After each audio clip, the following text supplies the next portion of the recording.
Plenty of cool stuff happened at the StarLadder Major. One of the coolest things was the match between NRG and Astralis that went on to 5 overtimes on train. Here are some of the mistakes Astralis made that we can learn from. Round number 2, Astralis have purchased 3 scouts in order to force long-range fights. Astralis throw 1 flash and 2 nades towards T-Con at the beginning of the round in order to tag up anyone trying to come there. Dupree is in position towards camera in order to finish off any terrorists coming through T-Con. NRG realize that they don't have much trading potential over there, so they focus on the brown halls and Ivy instead. They realize they don't have much trading potential because 2 nades were thrown, which means at least 2 of the Astralis players are present over there.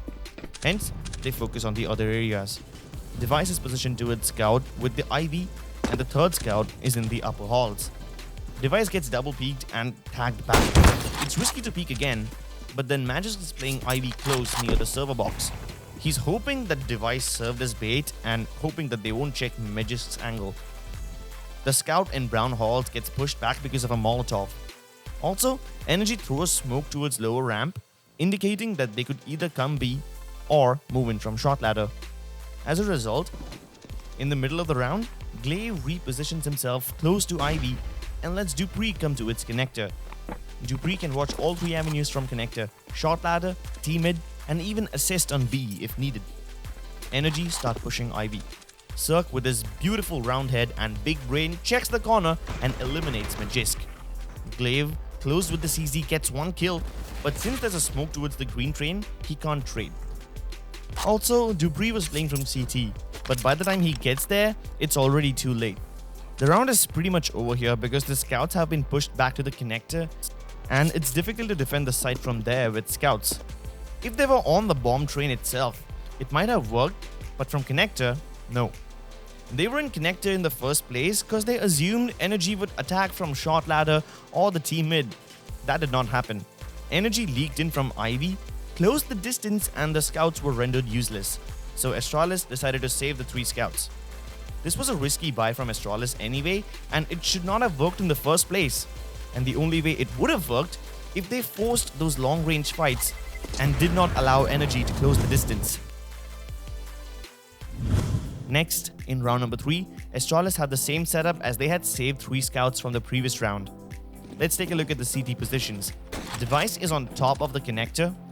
Dupree is juggling positions behind the bomb train and near camera. Meanwhile, Glaive pushes close towards Olaf. Glaive is hoping that the 2 scouts from Dupree and Device will soften up the targets towards the T-mid so that Glaive can finish them off with his pistol. Dupree even throws a flash towards Olaf to help Glaive out, but that doesn't work.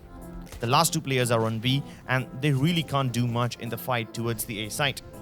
So unlike last time, this time Astralis was set up for the long-range fights, and they even got to take those long-range fights because NRG came in from T-mid and short ladder. So why did it not work? Let's look at it from the T perspective.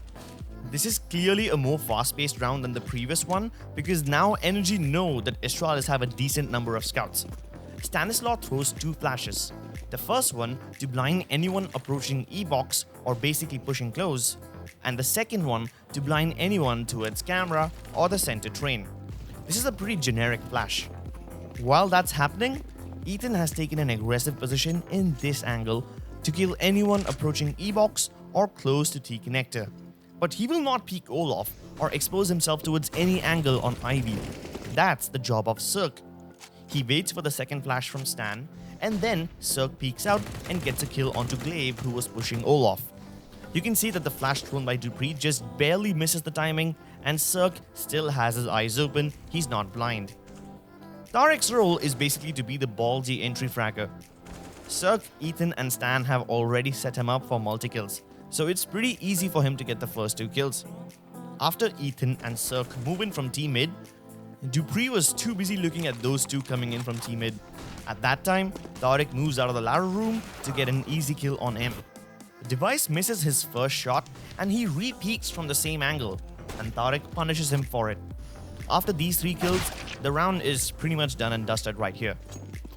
Breeze has a pretty simple job to rush along with Tarek and assist.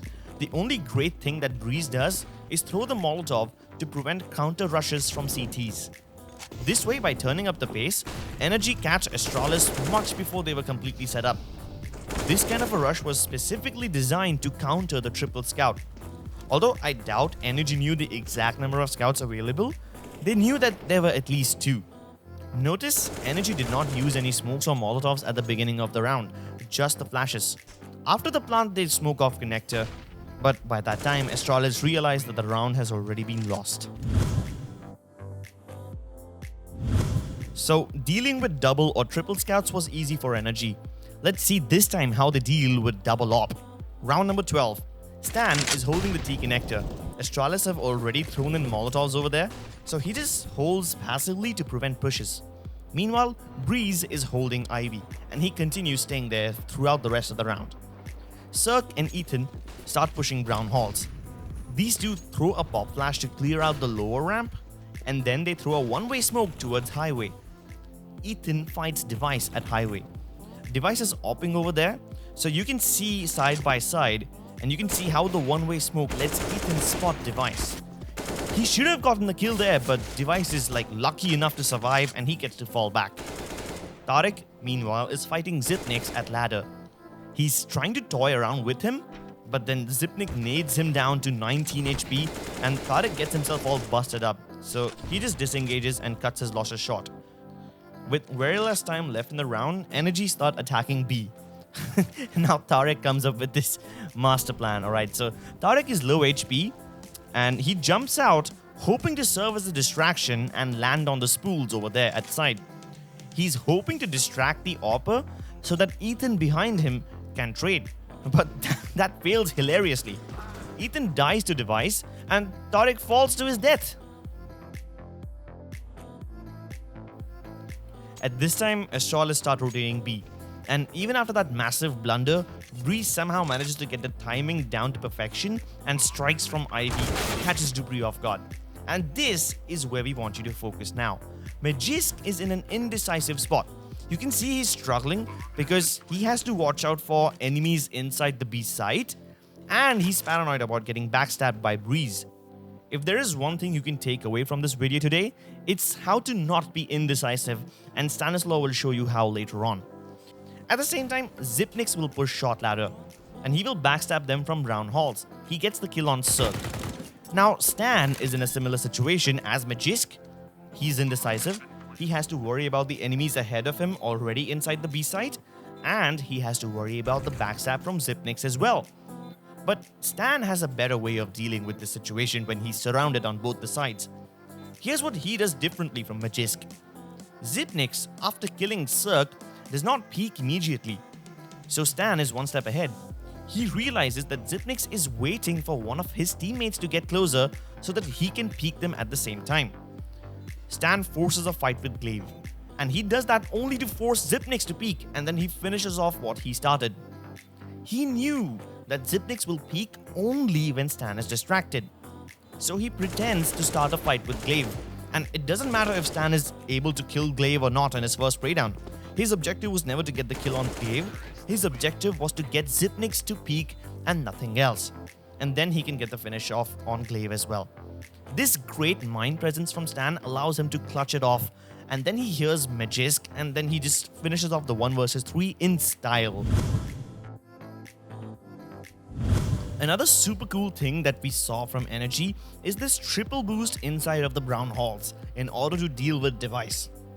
Now, there already exists a double boost inside of the brown halls, but that's to deal with some other position. This triple boost was specifically designed to counter Device because he likes playing from this particular position a lot. So be careful about one thing. Just because you see something cool in a game doesn't mean you can use it all the time. Before you attempt something like this in your own games, keep in mind that this was designed only for one specific purpose, and if you notice your enemies playing from this position, only then you should just try to do it. If you enjoyed the video, leave a like and let us know in the comments what would you like to see next. Subscribe for more CSGO content. Thank you so much for watching, and we will see you next time.